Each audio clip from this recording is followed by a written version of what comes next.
let's get the ball rolling then. So, Jan Mundorf, or do we go with the full name? Jan Benedikt Mundorf. Yeah. It's good to be here in Stockholm. I'm super excited. And here we are having a podcast. We're actually talking. We got it done. It's absolutely incredible. If you think back on how we met, I think the first time I actually realized you on my feed was when you were starting your vlogs. Yeah. I think was it 2 years ago? Yeah. Where you were just coming onto the scene with those vlogs, and what particularly special or what was particularly special about those vlogs was you were always biking, and I'm a big biker, so I was like, I need to meet this guy. You know, this guy's in Sayers, he's wearing a helmet and he's biking. He's wearing That's a helmet, my guy. safety first. Yeah, so, the cycling definitely got a lot of people actually. But that's the thing, like with content in general, you just share like a small part of your personality. Like I make my breakfasts on there, I do my stretching on there. And then I don't know, in a time when no one was posting on LinkedIn and everyone was just posting about the 10 things I learned about B2B sales, you do that and then it actually took off. And I've met loads of other people who said similar things, like the vlogs, like I post about Ipswich Town and now I'm like good friends with people who first saw like a post. So, and same with you, like I don't know when I first saw your post, but yeah, they've been blowing up for a long time, and then we feel like we've had a kind of similar rise really on LinkedIn. So here we are now. Yeah, it's absolutely fantastic, and it's so fun to also take it to the next level, right? Like to make it out of the group chat and then finally meet. And I think last year we met for the first time together with Sheriff, Vin as well, which you know from your LinkedIn feed as well. Yeah. And a couple of months ago, you texted me like, yo, I'm in Stockholm, let's have some fun. And I know. Then we decided to record the show. Exactly. Yeah, my wife's a huge fan of Scandinavia and Scandinavian culture. So I was like, seeing as we're going to make a trip out of it, we might as well hit you guys up while we're in town. So here we are. So obviously to make this interesting and cool for people, we're obviously going to talk about a few things. Sales obviously is a big thing that we have in common. So maybe to make it interesting and valuable, I guess, for people, anyone who's tuned in straight away, is something that they can learn from a top sales guy. You are a killer sales rep. You know, you're one of the best sellers at Pleo. You're aiming to be the top biller in the whole company. President's Clubs, you've had, I think, like, I'm just looking 4 promotions in 5 years. So what do you think separates you? Like, how do you get President's Club? How have you had 4 promotions in 5 years? How are you at the point where you're aiming to be at the very top of a high performing like sales org? It's crazy when you read about that, because I don't identify myself with that person that you described, but maybe this is a little bit the thing, because when I started in sales, I was struggling a lot. I had a really difficult time for the first 1.5, 2 years, I would say, where in the first 6 months as an AE, I was really on the bottom of the leaderboard. It was really frustrating for me, because as an SDR I was just a gifted SDR, you know, I just knew how to be curious, I knew how to be persistent, but getting the step into the AE land, I would call it, is a whole totally different game. I'm curious to hear your perspective around that. Same for me. I was terrible the first year. Yeah. I was so frustrating, exactly the same thing. High performing BDR and then crazy inconsistent first year, and the frustration of being behind target for months and months at a time. And you sort of identify as well with being a top performer. So when you are not a top performer, like, it was really difficult for me. Like, I remember we had like not an all hands, but like a one-on-one with my 2 managers, and we were all sitting in this booth in Berlin, and we were just looking into each other's eyes, and we're like, man, why is this not working? You know, because you're doing the calls, you are curious, you are persistent, but I was just not myself in the sales conversation. So what changed? So what did that flip to? I think it was first of all like brutal honesty. Like, I had a German sales manager, which I'm still very good friends with now, and he was super honest with me. He told me, he said to me, Jan, you always sell with fear. Like, and what he meant is that in every piece of the conversation, you could feel some sort of insecurity. I can give you an example for setting next steps, right? I would always be like, oh, you reach out to me at the end of the call. Never gonna happen, right? No good. So that was the first thing where it really blew me away, how this radical honesty on how he gave me this mirror. Was like, man, like, what is holding you back? What are you afraid? And then the second thing was that I didn't have a proper methodology. Like, everybody speaks about MEDDIC, but MEDDIC is not MEDDIC. If you just have it as a tick box that won't work for you. So what I did is that I actually bought the book and I actually read it. And by reading, I mean with a pen and a paper, on highlighting things, taking notes, actually studying this craft. Like, what does it actually mean? I don't think it has to be. For me, Medic is the best framework. It works the best for me. But if there's another framework for you, go out and learn it. But get really deep into it. And I think then the third component is just that you come to a point where you have failed so much, where you've like saw so many things in a way that it only can go uphill. Yeah. And by that, you also get an incredible lightness because you have nothing to lose anymore, right?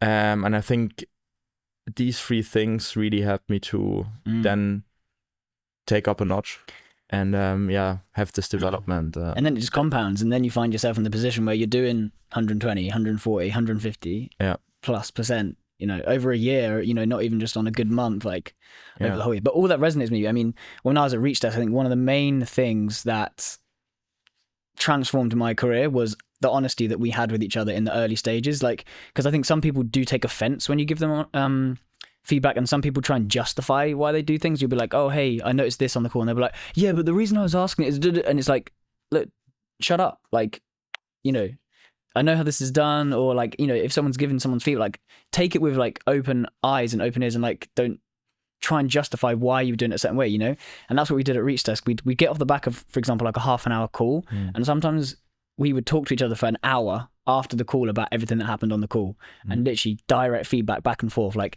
here's what we should have done. When you said this is how it landed, and I didn't like it because of this reason. And back and forth, and it'd be like that. And sometimes it'd get kind of like, we'd be getting like a little bit fired up, sharing this feedback. And I think it wouldn't have worked for a lot of people. And maybe, it would have been like, oh, I don't know, I don't like this style. But like, we would sharing it in a way that ultimately just accelerated how quickly we improved, because we were honest with ourselves and with each other. That was massive, I think. I totally agree with that, because you have to learn two things. That this is maybe not personal. It feels very personal, right? Like, I had a sales manager telling me after the hello, it was only downhill from there. In my third week, I was like, oh my God, like, wow. What advice that is. What advice that is, Of course, it was more detailed at this point, but I was crushed. I was like, oh my Definitely. God. Like, it was only downhill after the hello. And then the second one is that you're not special, right? Like, of course, maybe people see our content, and maybe they think we are more special than anybody else, but I promise you, we are not special, and nobody is special, right? Everybody has to earn their badges every week again, and it always starts from zero. So you also have to have this hunger to prove yourself again. Like, when I hear people sitting in an org saying I don't have to prove anything anymore, this is the biggest ick I have. Like, you have to prove yourself every single day. Like, every day I write a post, I'm like, this is day zero, or you have to start from zero and have to prove that you can do it again. So definitely. Yeah, this is also maybe something. And that ties in the thing that you said about it, like, it takes a year or 18 months or more to get really good at sales, because you've been in every situation. It's like the 10,000 hour rule, the amount of reps I put in before I started posting on LinkedIn and getting good at sales. Like, I've made thousands and thousands of cold calls, literally thousands and thousands of personalized emails sent, refining the craft, getting feedback with every single one of those. What didn't work, obviously way more often than what did, to the point there when, it's just compounding, and it's just reps that you put in and muscle that you're building. But Scott, obviously, like, you had an incredible run at ReachDesk. I think you started the first sales rep, right? Second employee, yeah. And then you were there for 5 years, right? Yeah, 4.5 exactly. 4.5. Yeah. How was that journey? Because I mean, you were, can I say, just a kid when you joined there? Yeah. And then I think not a lot of people know this incredible run about you. Yeah. How was that? Yeah. Well, yeah, I think people close to me obviously back then saw the journey. Maybe people following on now, some aware, some aren't aware. But yeah, I joined as a second employee at ReachDesk, so I got introduced to the co-founders who showed me like a very early rudimentary version of the platform, but I really bought into the vision and the idea, and I wanted to work in a startup, so I was like, I'm going to go for it. It was a big risk at the time. Like, I was very unsure whether I should actually do it, but yeah, I joined in September 2019, and it was like the founders, me and a guy called Ben. And yeah, we built the whole outbound function. We built all the sequences, the messaging, the ICP, the ejection handling, cold call scripts, everything, and built the company from the ground up. And yeah, we took it from like $0 to $18 million revenue in 3 years. Went through this crazy journey, all during COVID, obviously. So joined in September, 6 months later, COVID happened, and then grew the company remotely. You know, obviously loads of crazy stuff happened during COVID, and then we came out of COVID going from 10 people to 100 people as a company, and it was just crazy, like experiencing this and being a big part of it as well, and kind of like spearheading the outbound function. And then I got promoted, had a really tough first year as an AE, learned every mistake or made every mistake, documented all my losses and all my mistakes, and then was able to go on and kick on as an AE. But yeah, the startup journey was crazy, and like realizing what it takes to be a founder, how hard they had to work, how focused they were, you know, learned so much from the mistakes that I think the company made as well at certain times. And, you know, it was a real rocket start, and then the company really struggled. And I think there was a few reasons for that, especially about like hiring, for example, like bringing in, I mean, they just tried to grow too quickly, and then the bar really dropped in the standard of people that were coming in through the door, which meant all the previously high performing people were kind of dragged down with them, trying to bring them up, and then they would just leave. And yeah, but it was a crazy journey. Like the company changed completely every 3 to 6 months, like the culture and stuff like that. And yeah, and even though I'm like a first time founder now, like with BD best practices, I feel like I kind of have already gone through the startup journey, and like obviously I'm learning tons and doing loads of things for the first time myself now, but that experience was like so formative completely. I can imagine, man. Yeah. What's the key thing that you learned? Because a thing that, I mean, I'm at Pleo, so it's a similar journey, right? Where I joined when we were 300 people, now we are 900. Yeah. We had 10,000 customers, now it's over 40,000 customers, so it's also this like incredible ride. And the biggest thing for me I had to learn was being comfortable with constant change. Yeah. It's like I said, like every 6 months and maybe every 3 months, there's a new thing. And there's a tendency to fight change and to be really like questioning everything. But at some point I just learned to, okay, I have to accept it. I have to live in this environment or I have to leave. But if you can thrive in this like chaos, then you can actually benefit from it. That must have been crazy for you as well. Yeah, no, I agree with that. Literally the company changed, and they told us that at the start. They were like, the company's going to change every 6 months, and it did in a big way. And I think that carries on, because tech, if you're in the tech industry, tech's just evolving so quickly. Like, you know, with AI, like what people were talking about a month ago is less relevant now. And, you know, the pace of change is always quick. Even if you're a big company, the changes come. The thing that probably taught me the most was like, you can make something out of nothing with just brute force and like a good idea and a good amount of team spirit. Because like we were trying to sell like a corporate gifting software solution, which no one had heard of. No one was doing corporate gifting. No one had heard of the concept.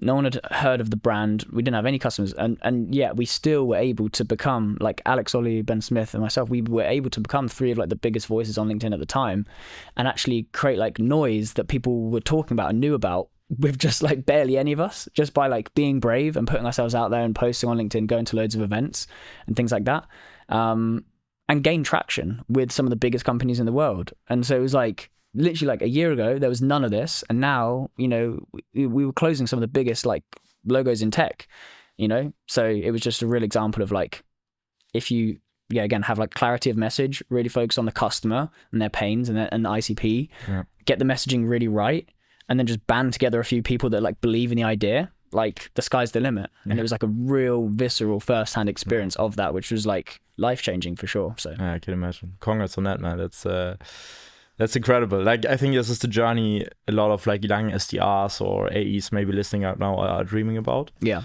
Well, I had a question for you. Oh yeah, shoot. Because I think you've asked me about like the startup experience, which I think is maybe the unique thing about me as a seller. But for you as a seller, I think it's like the fact that you're living and breathing the world of a CFO, right? Like Pleo is obviously a fintech solution. I've spoken to you before, all of your deals go through the CFO. You have to create these business cases for the CFO. And it's one of the hardest things to do as a seller, because we're kind of like the opposite end of the spectrum in terms of the persona within a company as a CFO. So what would be your take on selling to CFOs? Like, what's something that you know about selling to CFOs that you think like 90% of A's don't know? Like, what do you do to have success with them?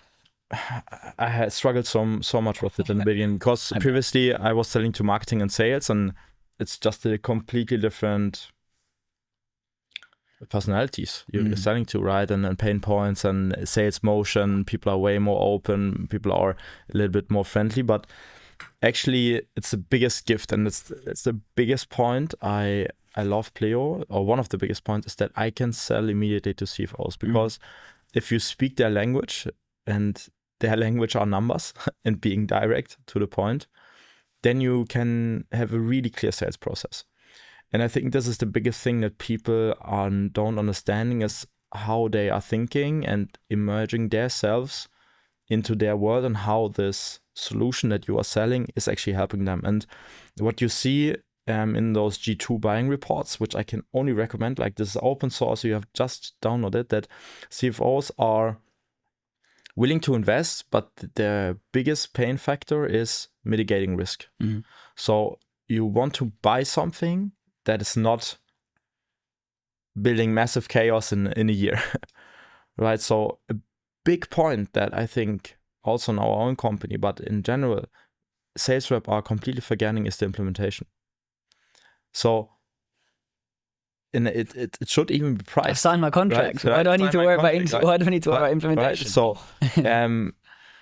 things like what happens after implementation, how does it look like, what happens after contract signature, what are the next steps around that? I think this is a really big thing that you have to look at and really push forward indirectly in the beginning, because that is what they're interested in. Then the second thing is, of course, you have to have a business case, but this business case has to be built with their numbers.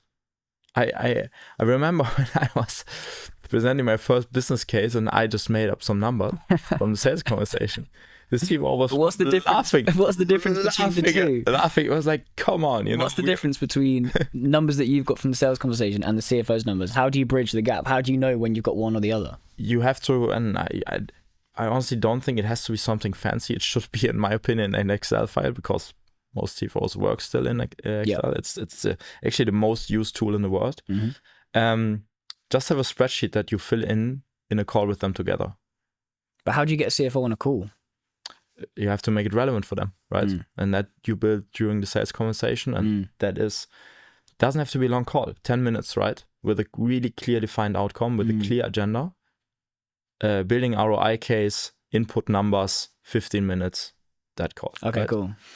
Because that's one of the hardest things to do, and that's probably one of the hardest blockers that I think sellers come into. Is, oh no, my CFO doesn't hop on calls. That's I mean, then again, you have to educate the buyer on how your software is bought in the best way, right? And I think then challenger sales comes in, right, to challenge your buyer as well, because you know the best how you sell your product. That is also something I had to learn. Like, I myself know the best way on how to evaluate Pleo, and I can also then make recommendations based on my experience on how to buy the product. And also buying the product means not buying it, right? To make a decision, yes or no, right? To come to this decision. And then this is a recommendation that we make, and we are super bullish on. We have to have executive buy-in in a call. Otherwise, we cannot give a discount or whatever, right? It's always a give and get, right? You bring power, because that shows that you're serious about the product. And then we can make a recession in XY, right? So that is something, and that is actually a third part. You have to multi-thread your deals, right? If you single-thread a deal, we had stats yesterday on the company all hands, for the closing rates go down by 40% if you single-thread it. The moment you double-thread it and have executive buy-in, closing rates go up by 40%, which is insane. So, and then 3 or 4 people, even more. Exactly. It just goes up. So this is something you have to look at. So be direct to the point, have a look at numbers, and then, of course, you have to make the deal wide, in my opinion, make it multi-threaded. Yeah. And the thing that strikes me about the way you're talking there is, like, there's so much authority in the way you're saying that, even the way you just said what you said, but also in that strategy, like you have to be in control, you have to show authority, you have to show that you are a trusted advisor, that you are the expert in buying this. And I think that's something that a lot of sellers struggle, especially new sellers, because you don't feel that inner confidence. You don't feel that because you know on your side you're struggling. So it's hard to come to a call then with a senior buyer and say, actually, no, I know how to do this, follow my lead kind of thing. That's something I think takes a long time to really build in an authentic way. Yeah, I think I had like my manager gave me a post-it and put it on my laptop. It says like, stay where the pain is. Like you have to, when you have this feeling of pain or uncomfortableness in the conversation, stay there. Mm-hmm. Right? So if you don't have a next step that feels uncomfortable, call that out. Listen, there's nothing on our agenda. So why are we still talking? Right? Mm-hmm. So my recommendation is that. Exactly. And if to paint a picture on how I learned this was that I got the story about this dentist, right? Imagine you go to the dentist, you have a hole in your tooth, and then the dentist is asking you, how can I help you today? You go like, what? Right? I describe my pain, I have a hole in my tooth. Like you want the dentist to be, okay, we do X, Y, and Z to get the pain away. Mm-hmm. Right? They are always recommending next steps. Yep. Also, when you leave the dentist, your dentist is not saying, oh, come back when you want. Then you go, hey. They always say, we do a checkup in X. Yeah, exactly. Right? There's always a next step. Exactly. And so when I work with my SDRs, I always ask them, bring me the hole, bring me the pain.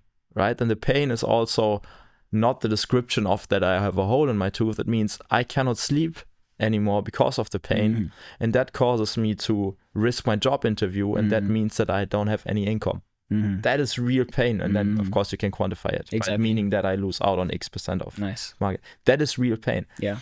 And once you explain this to maybe a bit more junior reps but also senior reps, I think it makes clicks in a lot of the conversations. So be like a dentist. Is my biggest advice for people getting to start with that. And I love it. And the way you've described it is anecdotal and like metaphorical, but it's basically medpic, exactly. Pain, impact, metrics, economic buyer, that's why those frameworks work, is because the anecdote you've used there is perfect. And then the framework is what enables us to actually use it as a map, like within every single op. Scott, obviously, like you did it at Reach Desk, like a super mega unicorn. Mm-hmm. You did it at Monday. Now you're doing your own thing, also super successful, which we will talk about shortly. For listeners that maybe are on the verge of making this AE step, or making the step from being maybe a mediocre AE to trying to aim for this top class, what are you recommending? Like, what are the things that people should look out at and try to improve? Yeah, I mean, I'm coming into contact with a lot of these people at the moment. I segment my audience in terms of who I work with as more junior A's and more senior A's, and obviously the more junior A's are the ones who are either about to transition or have just transitioned into being an A from SDR. I think the biggest thing is discoveries. I think one of the things I was able to benefit from at Reach Desk was that as SDRs, we did the first discovery. So again, before I got promoted, I'd already put in dozens, potentially 100 or so reps of running discovery calls with our ICP, with our buyer, and getting good, and again, getting that honest feedback in calls and stuff like that. I think the biggest difference between being an SDR and being an A is like truly understanding prospects on the deep level. As an SDR, okay, cool. The best SDRs find out about the hole and the pain and the impact, but most SDRs find you someone who needs a dentist. It's typically relatively surface level. Yeah, again, the good ones will go deeper, but as an A, you literally need to know about people on that really deep level. And how do we learn about them? It is through discovery. So I think like discovery questions and having the confidence to ask the brave questions, the hard-hitting questions, because again, like what often I see with the more junior reps is they skim along the surface. They have their tick list, they've maybe watched a few of their colleagues' calls, and they've written down their favorite questions and stuff like that, and then they'll just ask them one after the other. But very rarely will the questions truly connect to one another and go deeper and deeper and deeper. Like you said, the pain, the hole, the sleepless night, the job interview, the income, that's the pain, that's the primary, secondary, tertiary level of like pain and impact that most new A's don't do. And that's the difference between new, average A's or OKs and the best A's, so finding ways to structure your discoveries. The way I always think about it is like, you need to think about it before the first call. So like preparing before the first call, you need to go into that first call with an idea of who you're speaking with, the company, how they make money, what industry they're in, what competitors we work with of theirs, what region they're in, who's in their team, and then in their wider team, who are the personas that we ideally need to speak with. Like that should be basic prep that we're doing before the call starts, so that when the discovery starts, we can say, hey, this is what I know about you guys so far, but it really led me to want to understand. I'm curious, how are you managing this right now? And then you immediately take the conversation to pain, asking maybe one situational question, and then very, very quickly transitioning the conversation to pain and impact, and spending as much of the conversation, like you say, sitting there and talking about those things. Because again, otherwise people just kind of skim along the surface and they go, how do you manage this? And what does that integration look like? And where does that data go? Okay, cool. And how are you doing this? And what about that other thing, And then you get the end of the call and it's like, okay, cool. I know a fair amount about the situation, but I don't know anything about like the pain and the impact. That's for me the biggest difference between like new early A's. So what can you do to learn that? It's like practice, shadow calls, ask your manager if you can take discovery calls, watch the best performers in your team, and then try and learn as much as you can from obviously secondary sources about discovery. That's the biggest topic for me. Awesome. What would you say? For me, it's the same like you said, like you have to be willing to fail and ask those hard questions. Like just this like pain ladder, like the why ladder, like ask 3 whys, like why, what does it mean? What is the impact around that? And then just this genuine curiosity. I see like when you have this checklist, I always feel like you're taking away your curiosity about the person that you're in front of. Like you need to be genuinely curious on how they do it and what does it mean for them. Yeah, so I think genuine curiosity is like one of the most underrated traits in sales. I always believe in that. And I weirdly, I spoke with a company who was telling their reps not to use the word why in questions. And I was literally like baffled. I was doing some training with them on discovery questions, and they were struggling to get to pain and impact. But there was an instruction from someone like, apparently it sounds like you're like a toddler when you ask why. It's like, no, you need to ask why. You need to understand why, because that's curiosity. That's how you understand what's beneath the what, right? It's interesting. But there we go. Awesome. I think then to round this up, I think you need to be able to build a true champion. And also to be clear on what is a champion and what is just an influencer in these deals. I think most deals you see, they just are an influencer, and they imagine they would love their influencer to be a champion. I think to distinguish between those things is also super critical, which I think I see in 80% of any deal review that we're making, and also of course in my own deals, where I try to get away from the people that are just taking my time, maybe are great information sources, but are not the EB that can sign off the deal. Yeah, I think people use the word champion to describe influencers all the time. Yeah, exactly. People are way too free flowing with using the word champion. You need to be very selective when you're actually calling someone a champion. Like in terms of how you actually define it in your mind and how you speak with your manager and your team. You should you should be talking to them as a prospect, an influencer, coach. Yeah, champions are really quite rare. I completely agree, and you have to work to get them and actually truly trust them and test them to know that they actually are champions. Yeah, cool. So I wanted to ask you about content.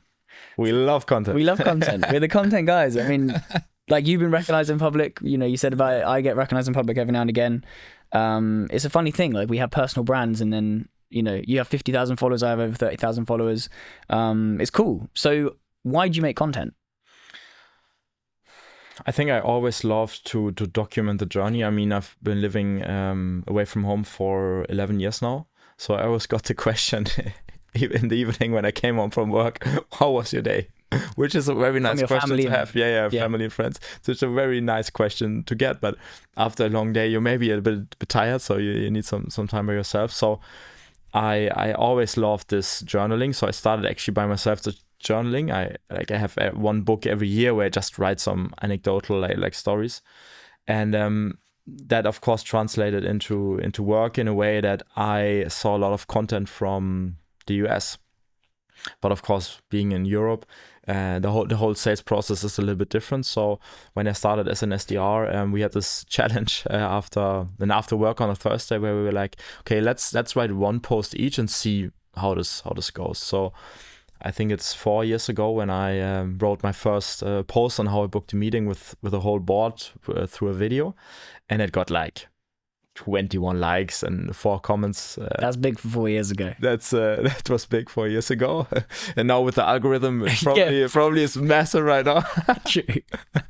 So then I really enjoyed it. I started very slow by posting once a month. Then once a week, and then 2 years ago I really started to take it really serious. But why did you take it seriously? Why'd you bother? Because it's effort, right? To create all this content, to make it good. I think everybody gets like a hobby outside work, and for me it was really this content creation, like helping other people and writing. I really am obsessed with good texts. I think it's really an art form to express your thoughts and have clarity in your thoughts in your content. Agreed. Then of course it's positive reinforcement, right? It feels amazing when people enjoy your content, actually write that it's helpful. Maybe they got a job through your content. Also a lot of positive reinforcement. And then I think 1.5 years ago we started to monetize our content as well. Then it becomes another incentive also to of course build a side income and a side company with it. But in general, my biggest recommendation on why you should start and why you should do it is to fall in love with the process of writing and creating something for other people, and especially also for yourself. So that's was just how it started. Yeah. And for me, I made videos back in like 2020. So, I mean, that Reach Desk, you said about the traction and gaining traction. The big part of how we did it was through posting on LinkedIn. And actually it was mainly led by Alex and Ben. I was kind of like the third wheel in that in that dynamic in terms of content creation and being a presence. People always talk to me about, I've seen Alex and Ben's content. He's the Disney guy, because Ben had skated with Disney on Ice and everyone knew that about him at events and all this stuff when I met them.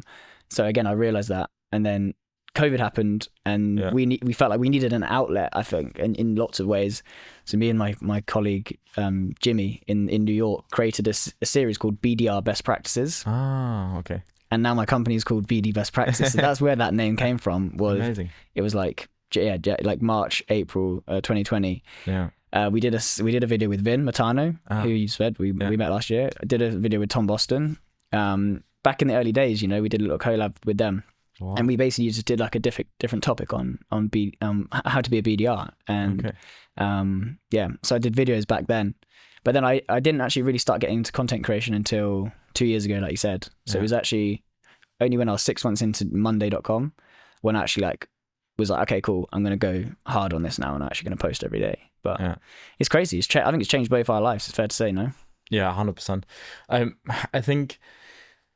First of all, like for me, it's always, I'm a people person, so I've met great people. I've met my best friends in life through LinkedIn, which is crazy. I think that's a crazy thing to say. It's a crazy thing to say, but you meet so many like-minded people, and especially now in our world nowadays, I think it's a little bit tricky to meet like new, genuine people. In the society that we are living, and there are so many like great like-minded people on the platform that are really positive. Like, I mean, you flew in from London to do this, right? This is pretty crazy, right? And we're generally having fun and enjoying us. Yesterday, Sheriff joined us for dinner, so I think there are great people around it.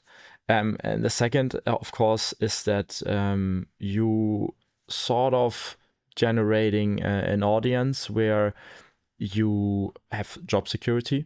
I'm pretty sure if I were about to lose my job, I don't want to, please let me stay, but if we were able to lose our jobs, I think we would have an easier way maybe than someone who's not active on LinkedIn to find a new A. I think that's understating it. I think you could get any top A gig in Europe. And I felt that myself as well. With a personal brand, once you've got a reputation like that, you're not bulletproof, but if your company digs what you're doing, it really helps your own internal personal brand. But like you said, if you lost your job, by the end of the week, we could be in another extremely high paying, really with one of the top tech companies in the world because of. I think there are there's a lot of truth into it. I think definitely. And then the third thing I would say is that you can monetize it, right? Like we are in a fortunate way to we caught the wave, get a side income from this, and to do crazy stuff like this. Yeah, exactly. Yeah. I completely agree. And I had a question for you. I don't know if this is I don't know, a cheeky question. Oh, we what's something love a cheeky question. we love a cheeky question. What's something that you wanted to share publicly on LinkedIn, but you were too afraid to hit post? Ooh. That's a really cheeky question, because I have a lot of things that I because you know, sometimes you think about a post and maybe you might draft it, and then you maybe oh no, maybe I shouldn't, and then you delete it. Because posting on LinkedIn is kind of intimidating. And I remember first time I posted a video, I was really like scared before, and I hit post, and I was very proud of myself, because it's an intimidating arena, because it's professional. There's C-suite, there's VPs, your peers, your colleagues, your professional reputation's on the line. So I don't know, does anything come to mind? I can think of a few things on my side if you don't want to go first. Yeah. No, I think in general, like there's this really like big difference on being personal and being private. And I think some people are private, but they want to be personal. And I think you should not blend this line. Like, I love to be personal on LinkedIn, but I'm never going to be private on it. Right? So there was a guy yesterday who was sharing his Tinder profile on on LinkedIn. Like for analysis. Yeah, it was like, I mean, it was obviously it was meant as a joke, but I was like, this is still like a professional platform. Like, I don't care if you're a single male losing a hairline guy, and you know, like this has nothing to do on this platform. So, maybe to make it a little bit more political, I think personal is being okay, and that means like sharing personal stories from your professional life. Yeah. But I don't think you should be private. Like, you should not. At least in my opinion, I think you should not go over a certain line. At least on LinkedIn. But this is just my personal German conservative whatever opinion. Exactly. What is your cheeky take? Well, I think a couple of things come to mind. I think the first thing is like, sometimes as a sales creator, you obviously feel even more associated with your performance, like your numbers, than even like a typical salesperson would, because naturally sellers, we do put a lot of our self-worth on our attainment, our performance, because it's very quantitative and very transparent. And we live and die by our attainment, right? So then sometimes as a seller, I would have a bad month, and and then you're thinking, shit, like, should I post about this? Should I share it? Are people going to think I'm like rubbish now? Are people going to like not want to follow me anymore? So that's definitely stuff that I've been through before. Luckily, I've always been able to make it up, and if I've had a bad month, then at least I'll make it up for it, by the end of quarter.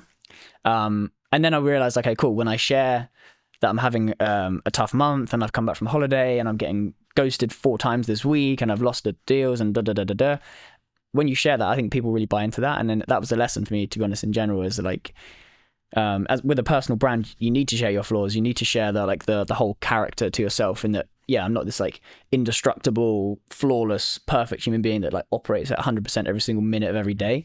So that was one thing. And then I did have another thing with my company didn't pay me my commission. So that's something I've not posted about. Okay, yeah. But I did have a situation where I was really pissed because my company held back a really significant chunk of commission when I left. So I like was fuming, and I was like writing drafts. Yeah. But then my wife was like, "Don't post about it." Yeah. And I spoke to ChatGPT, like, "Don't post about it." And I realized after all, it was like, it's just gonna look bad on me. But that was something that, like, sometimes you just get like really mad, and almost like the emotional side of you is like, I want to do this, I want to share this, but then maybe then the rational side of you is like, actually, I think it's always good to pre-schedule a post one day, and then if you wake up the next morning, you exactly still think this is a good post to post. Yeah, I'm sure it would have gone viral, and but I think in the end, it's about the long run. Like, you don't want to burn any bridges, and which it would have done, I think. Yeah, so no, agreed. Yeah. So one follow-up question then on content. We spoke about this a little bit at dinner last night. Like, what do you see for the future of sales content creators? Because I feel like being a content creator on LinkedIn has only become a thing really in the last 2 years, to be honest. Like, as in, monetizing it, being a content creator where you can do sponsor posts and build businesses. There was some early adopters, you know, Justin Welsh, for example, and Gary Vaynerchuk, whatever his name is. Those people really were pioneers. Tom Boston to an extent. And then now there's been this kind of second wave where we've had Brian LaManna and all this type of people, and then people like ourselves, Sheriff and Sarah Oy and Charlotte Johnson, all these different people. I feel like the future of these people is, like, I feel like the trajectory is insane, but I don't know exactly what it looks like. So what do you think? What's the future for people that fall into this category of sales content creators? I think, first of all, you have to make sure that you don't burn out. Yeah. Because what I've seen is that people start really high, or they go in and, like, I've seen a guy going from 0 to 25,000 followers in a year, and now gone. Gone. He never posted again. So the biggest thing I think to make sure is that you can do this in the long run, right? Of course, there will be viral peaks. Like, for example, 2 weeks ago, I went completely viral with my memes. Last week I got cooked. Like, my average impression was like 5K per post, which is insanely bad for me, you know? Yeah. And when you wake up and you're like, oh my God, you know, what did I do? Yeah. So you have to see the long run. I think out of that bunch, I only think a few people can actually do this. Really? Yeah, for sure. I think some people will get bored at some point and just don't see the upside anymore. But for the ones that can stick, I think they will become like own media companies, like in their name, like what you see. I mean, with yourself, with Vin, with Brian, with Sarah. Like they start their own companies, and then they have their own brand, right? You will have the Scotty brand or whatever, right? And you will have your own show, your podcast, your media companies, maybe your own summit or something. I think you as a person will become a commodity, and maybe also start your own physical products. I could imagine that. I could literally imagine someone like building a Jabra competitor. Why not?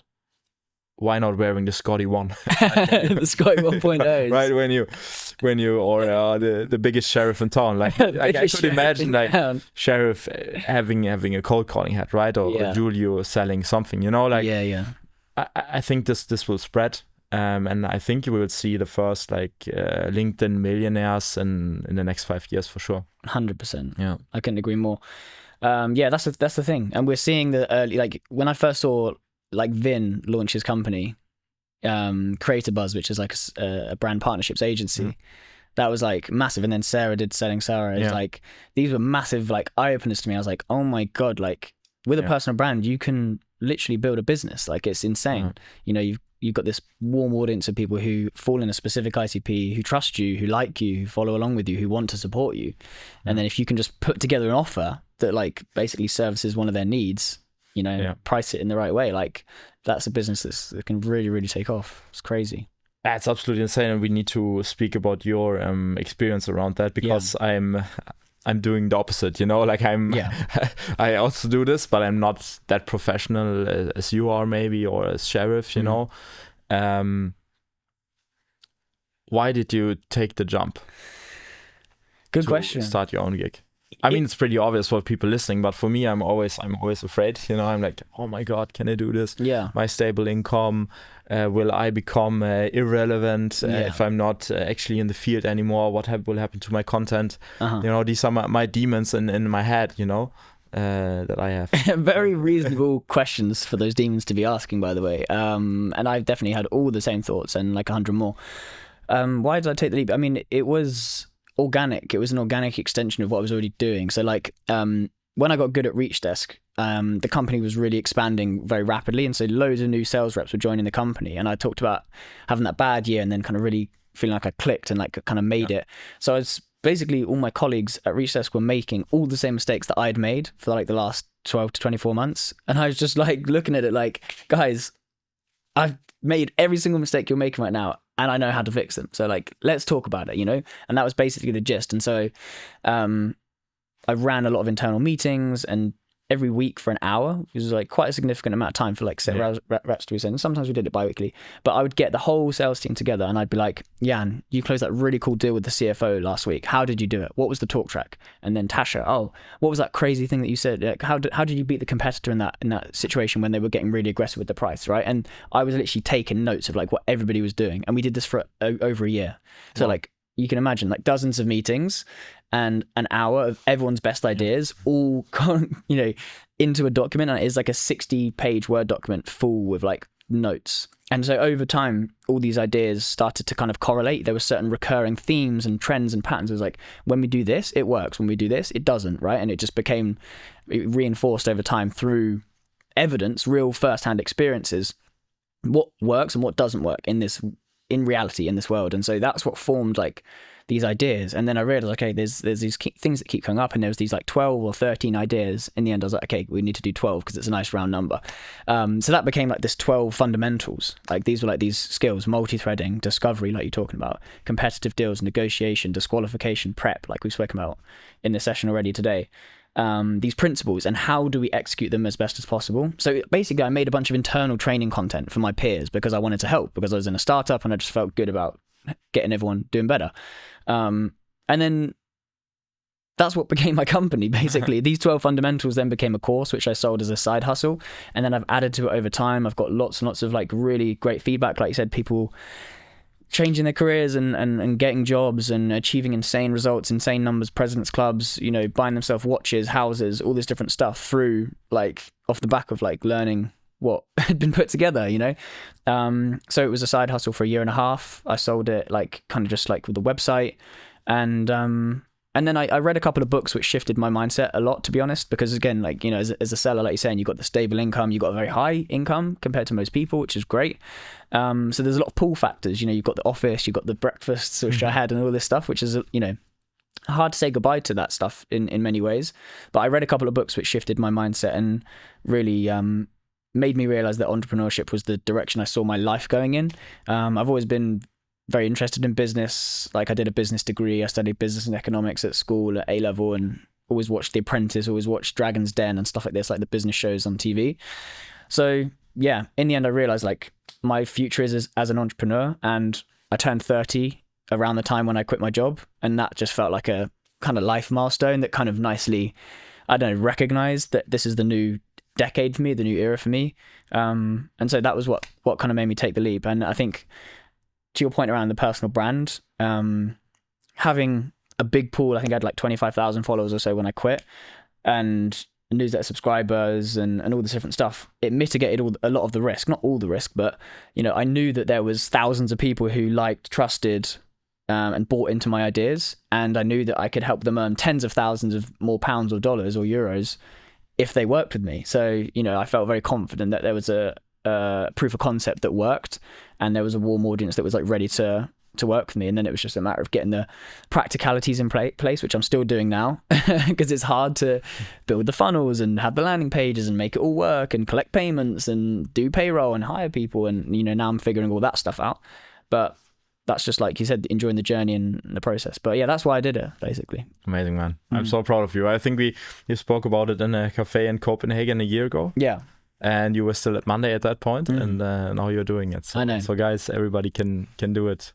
And Scotty is showing us the way. It feels good. I mean, there's an entrepreneur I like called Daniel Priestley. Yeah. People may not have seen his stuff. Yeah. He has a book called Entrepreneur Revolution, and it's one of the big reasons why I was able to do it is because like we have a film studio and we have everything to run a business in this device right here. TikTok, CapCut, linked, like all these different tools. You can literally learn how to basically be a production studio. We're obviously in a nice production studio today where it's all high end, and we've got the engineer, we've got the nice fancy microphones and the lights and stuff. But you can literally just film yourself and buy like a cheapy mic and do 80% of that, and that's been possible because of technology. And that's the entrepreneur revolution. For the first time, the average person has access to all of this stuff in their fingertips, and it's just a matter of basically deciding that you actually want to do it and coming up with an idea, servicing a business need. And I think this is probably the future. People like Vin and Sarah and Brian and all these different people, this wasn't happening 10 years ago, so we're now just in a period where technology is becoming so much more accessible and easy to use for the average person. That I think we'll just see more and more of this. And that's why I wanted to take the leap as well, because I saw that more and more people were doing it. And I was like, if I don't do it now, then I'm going to be late to the party. And I'd rather be one to take one of the first steps. Yeah. So yeah, that was another big thing. It was like, I don't want to miss the wave. The wave, yeah. No, you're definitely riding the wave, Scotty. So congrats on that. Looking forward to do another episode in 1 year to see where we both are sitting at that stage. I know. Maybe we should do this every year. You know, Billie Eilish did that Vanity Fair interview every year. We should just do a podcast every year and just ask each other the same question. I love how you're comparing yourself to one of the biggest singers in the world right now. I don't know. It just came to mind, you know. Yeah, and one of the things about you is you're insanely driven and insanely productive. And I think we have a lot in common in that sense. But I think I feel like you trump me in terms of just the way you optimize your day and the focus you have and the dedication for your craft and things. So my question to you would be, in relation to like productivity and having such high output, if you could only keep one habit for productivity, what would that be? One habit for productivity is to reduce the noise. Like, the biggest skill is to say no to everything that's not connected towards your immediate goal. That can be closing down Slack, not having another meeting with a prospect that is already disqualified and taking it through email. An internal call that is maybe 50 minutes can be done with a quick voice note or a quick phone call. So really having this focus on. And it's really hard. It's really hard. Like we want to be liked. We are salespeople, right? Like we want to be likable people, and it's hard to say no to maybe a dinner with friends where you're like, oh, I really would like to do that, but I can't do this because I have to close this deal, right? So saying no to things that you want to do is the hardest part, but this is the one thing that can really help you focus on achieving your target. And you actually need this to get to this absolute elite level. Like, I've been not attending birthday parties of my family. I've been working on Sundays to hit President's Club. And if I wouldn't have done that, probably, to be honest, I wouldn't have made it. But for a period in life, and I think everything in life has periods, has peaks and lows, you can sacrifice maybe the one for the other. But it's not sustainable in the long run, of course. These things I've been mentioning, and you shouldn't do it, so don't take yourself an example. But you also need to be honest in the investment you need to make to be very good or very, very, very, very, very good. Very, very, very good, you know? Yeah, exactly. There was this exceptional seller that I worked with at Monday called Lisa, and I was always staggered by the things she was doing and the deal she was closing. So I sat down with her on a couple of occasions and I was like, what are you doing? How are you doing it? Tell me everything. And one of the things that stuck with me that she said was she had a saying for herself, which was, does it move the boat forward? Exactly to your point, you know, any request, any internal meeting, any message, any email, does this move the boat forward? Does this move me in a meaningful way towards my target in terms of closing like significant revenue? If the answer is no, she wouldn't go to internal meetings. She wouldn't go to the company all hands sometimes. She wouldn't, you know, you wouldn't see her out and about doing all different stuff. She just literally like laser focus and focused on all the things that we've spoken about basically throughout this conversation today. And that was like a real eye opener. And on the flip side of that, I spoke with Ane last week. Just started working with him in one-to-one coaching. He was like, oh, I'm getting really bogged down with internal meetings. I said, how many hours of internal meetings do you have each week? He was like, 6 hours of internal meetings. He had a one-to-one with a US colleague for an hour. All of these meetings for an hour. With his team, he had a deal review with his team. He had another one, a forecast meeting. He had a one-to-one with his manager. He had a one-to-one with his head of sales and a one-to-one with his SE for an hour. All of them. I was like, get rid of that one. Turn that into a voice note. Turn that into a 15-minute call. You can't. There's no way you can be an elite performer. And by the way, the team was doing terrible. Like the company's doing awful this year. They barely closed any revenue. So it's like, I don't know why they're having all these internal meetings, but that was like staggering when I heard that. Yeah, it's like the opposite of what you described. Exactly. No, I think that is something I also learned from the top performer at Pleo. Like, he just was saying no to anything that's not moving the boat. I think it's a great summary. There you go. Yeah. Cool. All right. Well, let's end it there. Been a pleasure, man. We always have fun, don't we? Absolute pleasure, Scott. I'm so proud of your journey on what you've achieved so far, and amazing that we can make this in person. Hopefully next time, maybe in London. And thank you so much. Follow this guy, check out his courses, of course, and follow him on LinkedIn. You can also follow me on LinkedIn if you want, and leave a comment if this was helpful to you. And Scott, thank you so much. Pleasure. Best of luck with everything. Likewise, till the next time. Let's go.